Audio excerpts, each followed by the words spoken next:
What's up, everybody? Hey, Tom Laird here, host of the Advice from a Call Center Geek podcast and founder of Expivia. For exceptional contact center outsourcing, trust Expivia. We're fully AI-driven, as all of you know, and can handle voice, email, chat, and all of your digital channels. Our 600-seat USA contact center is expert in healthcare, financial services, insurance, tech support, retail, and more. Experts on the NICE CX1 platform, we ensure seamless customer experiences. DM me or visit expiviausa.com for more. This is Advice from a Call Center Geek, a weekly podcast with a focus on all things call center. We'll cover it all from call center operations, hiring, culture, technology, and education. We're here to give you actionable items to improve the quality of yours and your customers' experience. This is an evolving industry with creative minds and ambitious people, like this guy. Not only is his passion call center operations, but he's our host. He's the CEO of Expivia Interaction Marketing Group and the Call Center Geek himself, Tom Laird.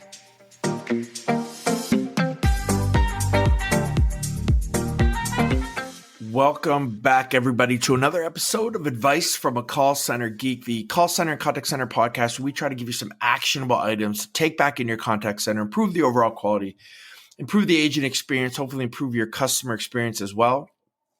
My name is Tom Laird. I am the CEO here at Expivia Interaction Marketing.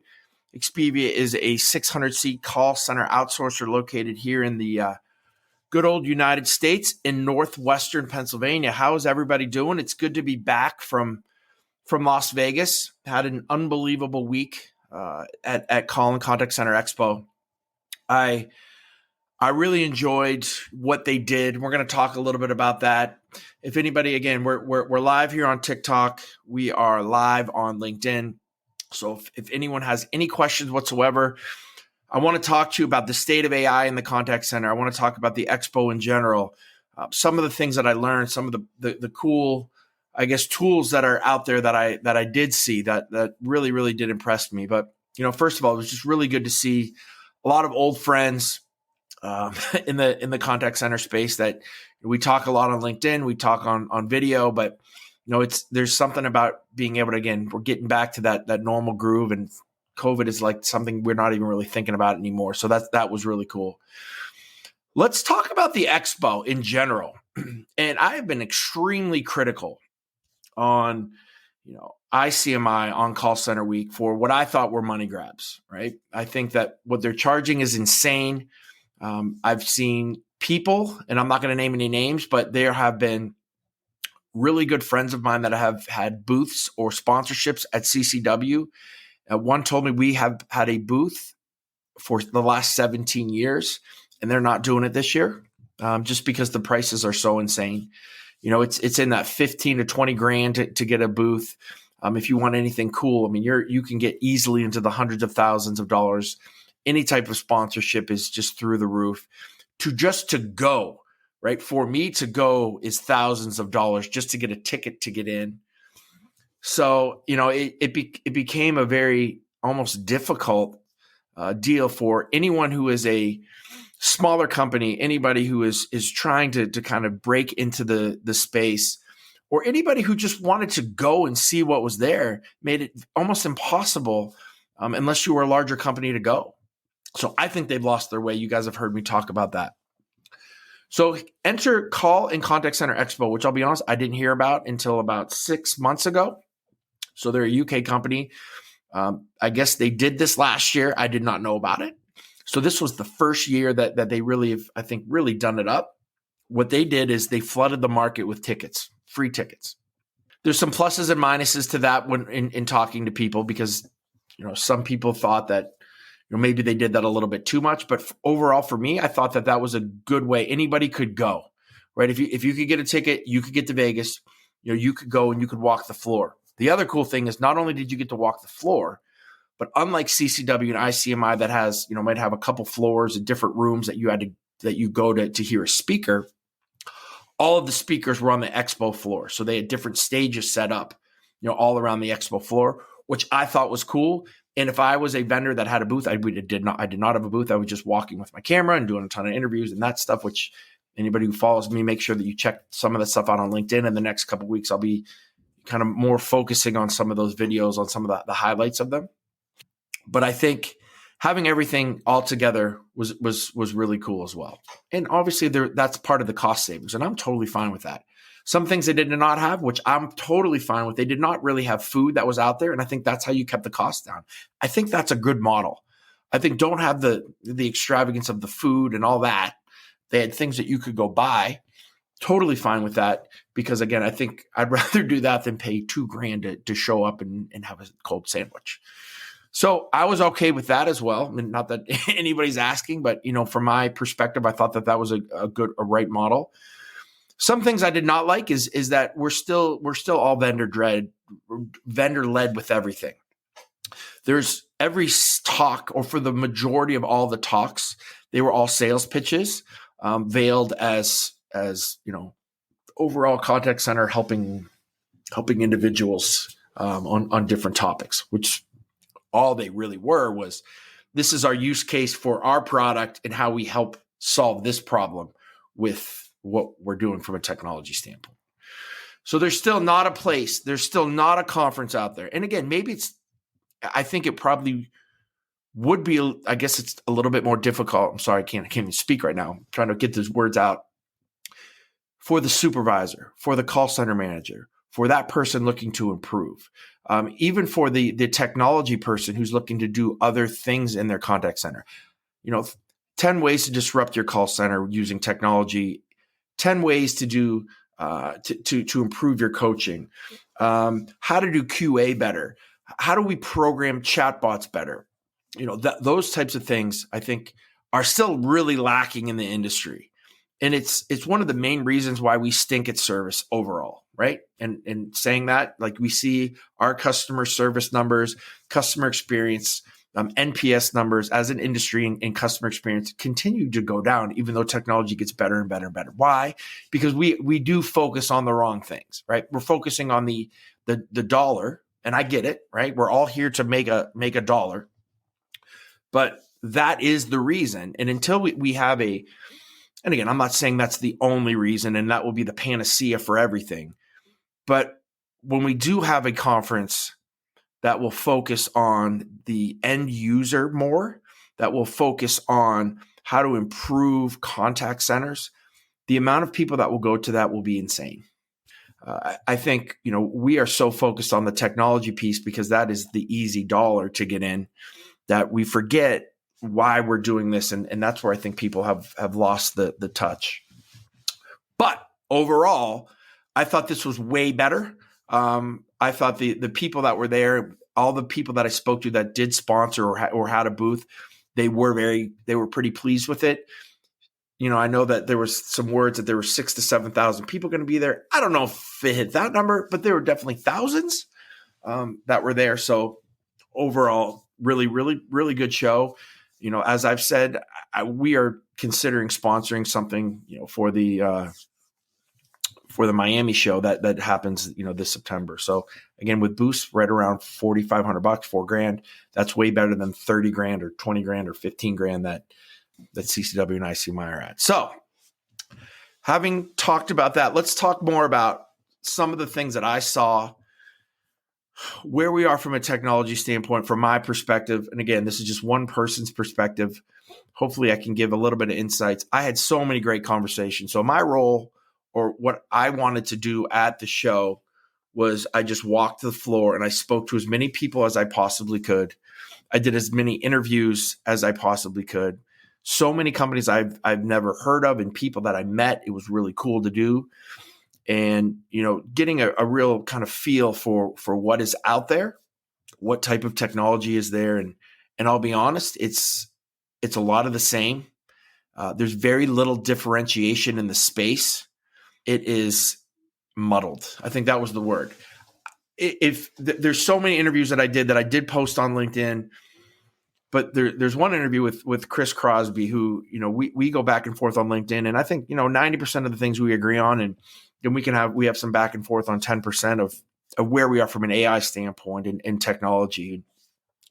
Him and I had a really cool, and it was mostly just me listening to him, like a 10-minute conversation on kind of where we are with AI in the contact center, how quickly things are coming, how is adoption meeting the sales aspect of it, looking at all the AI booths and the people that were there, and gave a realistic approach to where we're at. And I think we're totally aligned. Him and I are totally aligned with what we're seeing, right? So number one, everything is vendor led right now. And I think he used that phrase. And I think that is the proper thing, right? ChatGPT came out. Everybody is rushing to get some type of AI tool out there. I'm not kidding you. I went to at least 20 to 25 different booths. I made sure that they said AI on the thing. And I asked them, like, what is AI? Like, what is AI to you? And there was a huge struggle to answer that question. Right. I mean, you get the same kind of token responses, machine learning. And I'm like, well, does your product actually kind of learn? Does it get, how are you kind of talking about AI, from that perspective? And for most of this, it's just really kind of high speed computing that's processing data. And I think there's a fine line between what we're calling AI and what organizations are calling AI and what it really is. And I think that, again, there's a lot of muddling that comes to what everybody's offering. From an analytics standpoint, only 3 or 4 different types of companies that were there, which kind of surprised me. But everyone is offering some type of conversational chatbot, which was obviously the driver, and that's what everybody kind of sees as or thinks what AI is. Right, when they're not realizing all of the power like behind the scenes. And we've talked about that on the show many a time. Right. So I think until us and people that are listening to this podcast start to talk to some of these companies about what are true use cases and needs. We all know the wheelhouse easy ones about talking about maybe analytics and routing and, looking at agent assist and those types of tools. Right. How do you differentiate there? And nobody really is. They're kind of continuing to layer on those same type of things. So, there's so many things that, us as and I'm going to do a one next week. So I don't want to spoil and kind of talk about that here. But some of the things that I'd love to see from an AI perspective that I have not seen, right, that I think could really, help and be more end user led, right, to say, hey, we need these type of tools. I would purchase this. The other thing that I totally agree with, and I've had this conversation with the Value Agent guys who came on the podcast. Chris and I had that conversation. Mark Bernstein from Balta, we've had this conversation, is the amount of data that we're getting now, or you can get, is going to freak people out, right? So adoption for AI in the contact center, let's talk about QA, right? Maybe you do 2 to 3 to, if you're great, 4% of all of your calls, you're scoring from a QA standpoint, coaching your reps, doing all that. Now with AI driven QA, right, you can have 100% of all of your calls closely scored, but in the next year or two, they're going to literally be able to be scored with an actual number. And that's great. So what do we do about that? When we have 100% of our calls scored, do you just take the bottom 10% and you go coach those? Do you look at specific types of calls that came in and do those? Do you look at the good ones and take percent? And the answer is, I think, all of the above.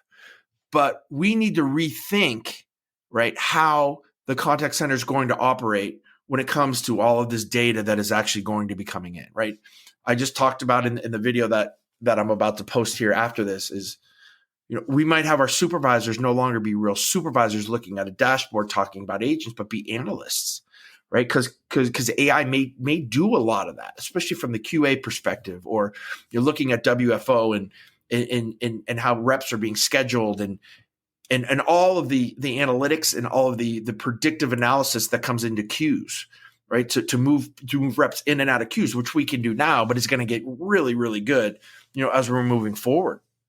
So there needs to be a thought process behind this, because the speed of AI is not matching the speed of adoption of what we're thinking about doing. Because when people really realize the impact of this and not the shiny little tool that's in the box, and listen, I'm thinking this through too. Like, I don't have the answers for this, but that was the one of the biggest takeaways I think I took from talking to everybody is everybody has a tool, right? Everybody says, hey, you can do this with it, but then how do you implement it?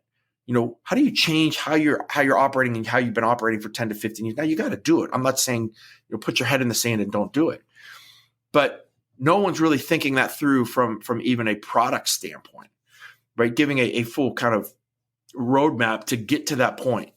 And so people are going to get frustrated, right? And this happens all the time, right? With any type of early adoption into things. They're going to get this tool. They're going to get something that's really cool. They're going to realize that they don't have the skill set to maybe utilize it. They're not utilizing it to the full extent because they might need to, think through the programmatic aspect of it.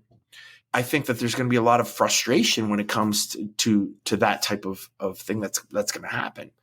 Same thing's happening with AI chatbots, right? We talk about that. And again, I've talked about that on the podcast. There are going to be a couple companies that are going to go all in, and they're going all in right now, and they're going to fail miserably because the technology isn't there to the full extent.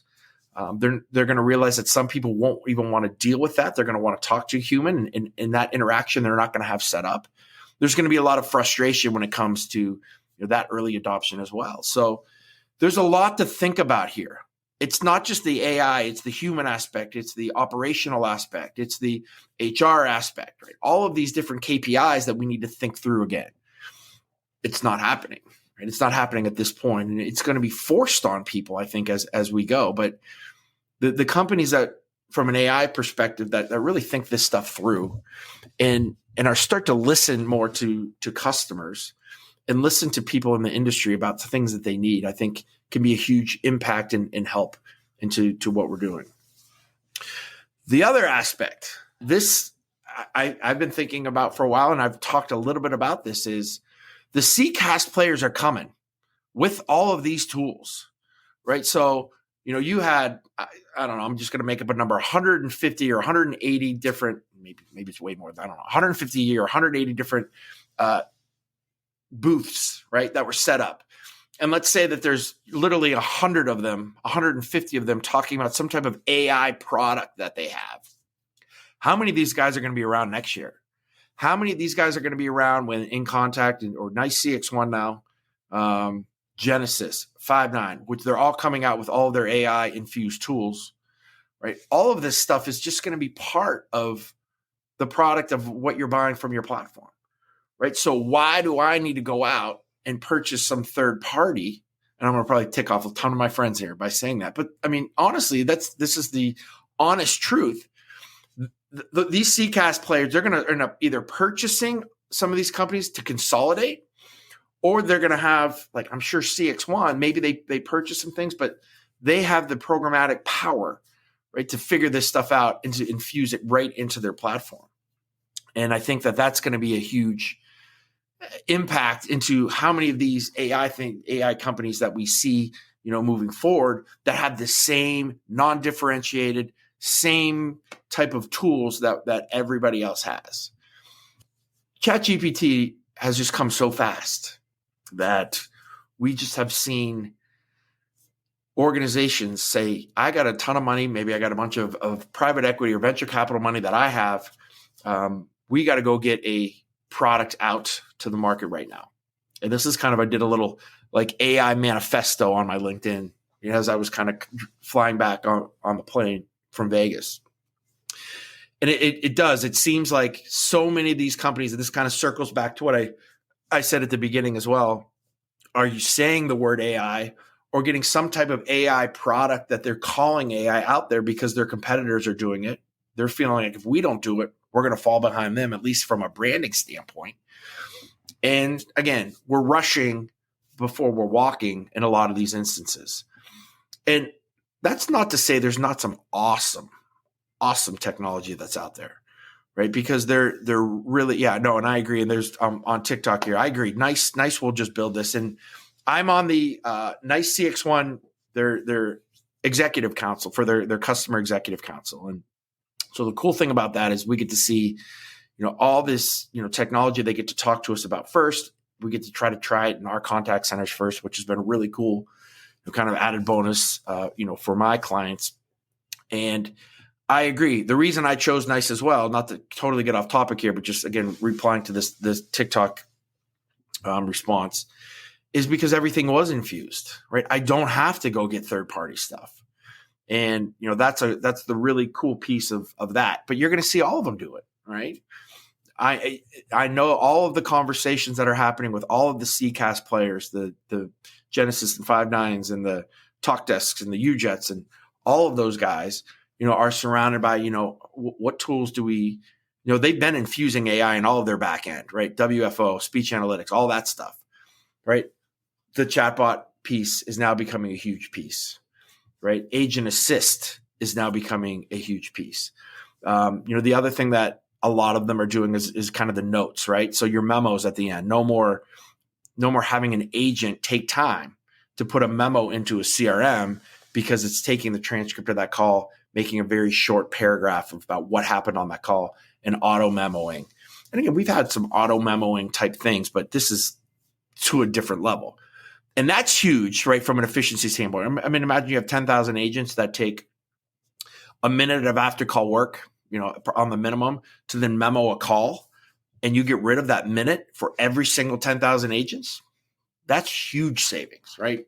And that's a cool use case. That's an awesome AI use case. That's a ChatGPT basically taking that, putting it in there. Love that stuff, right? So I think that there are some really cool, unique tools like that are coming out, and to be honest, that are out in the market right now, that can be utilized for a ton of efficiency type things. For a bottom line call center person, right, who has a credit union, who has a little retail place that they've done, but that has maybe, I don't want to say little, but maybe say they have 10, 15 agents. How is this going to affect their life, right? Now, maybe they just say, hey, we're going to wait and we're just going to do everything with a chatbot, right? Maybe. But I don't think that there's the adoption standpoint of this is just so scary. And I don't know if scary is the right word because no one's really talking it through or talking about it. And for me, for BPO, again, and you guys have heard me talk about this, there's two things that I have to do for me to infuse any type of technology. Number one, it has to be able to provide massive value for my client or my end client or my client's customers. And number two, it has to have an ROI for me. I mean, if we are just smashing every single KPI that a client wants, right? We are 80% service level. Handle time is exactly where they want it. After call work is perfect. If we have all that, they are extremely happy. We are providing them with value within that. Maybe we're beating some of those numbers. I mean, logically, there's no reason that I would go out and spend hundreds of thousands of dollars for another tool to maybe knock down 4 seconds off of all that stuff. And to be honest, I don't think my client would want that either, right? Because then I would probably raise prices for them to get 4 seconds of efficiency. So from a BPO standpoint, that's a whole nother conversation, right? But there's that disconnect with what are we really getting? I've talked to so many organizations. I know this is a little bit of a rant here. And again, you guys have heard me talk about this before, is so many organizations focus their tool that they're doing for the contact center on efficiency only. And you're going to be more efficient and your handle time will go down. And that's great for a lot of internal call centers, but a lot of people don't understand the BPO space. And while I want to lower my headcount, I'm totally fine with lowering headcount, right? If we have 25 agents and we can be more efficient and we can lower that to 12 agents, I'm fine with that because we're helping that client succeed in their business model. But we have to make sure that it is a viable product for me, that I can't spend $100,000, right? And then get these little bit of efficiencies that are here. And I haven't really found anything that's going to, revolutionize, everything that we're doing with some of the new technologies that's out there anyway. So again, that's kind of what I have for you guys today. I just wanted to give an overview. Again, thought they did a good job. I thought the show was good. It was great to see so many people. The AI thing is here. Amazing technologies that are out there. I would just say be careful at this second.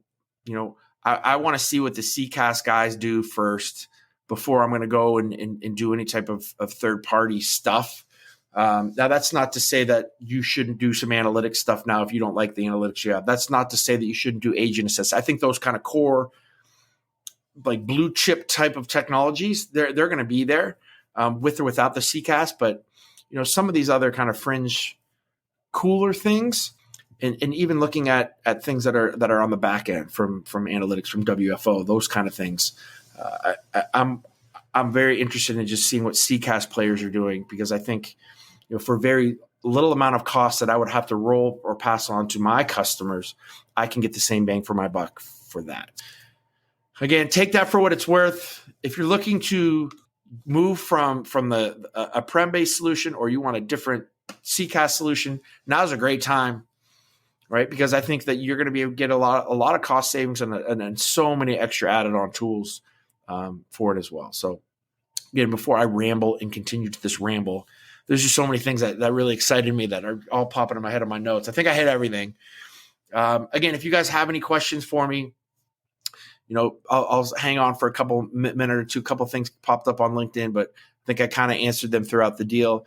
If there's anything else that you guys have, make sure that you hit me up on LinkedIn, hit me up on TikTok. I'm more than happy to kind of answer anything or help in any possible way that I can. But other than that, guys, that's going to wrap it up for a Monday. Thank you, everyone who joined. It's really cool to see so many people on TikTok. I love TikTok. I love you guys. You guys have been absolutely amazing. And then the support for the videos now, every video is, in the thousands of views. So, thank you guys. Please follow if you're not, even if you're on LinkedIn, hit me up on TikTok and shoot a follow. Some different videos and some different type of content that I'm throwing out on there too. So again, thank you guys very much. Hopefully that gives you a little bit of value, or at least gives you something to think about when it comes to where we are with AI. And I'll talk to everybody next week.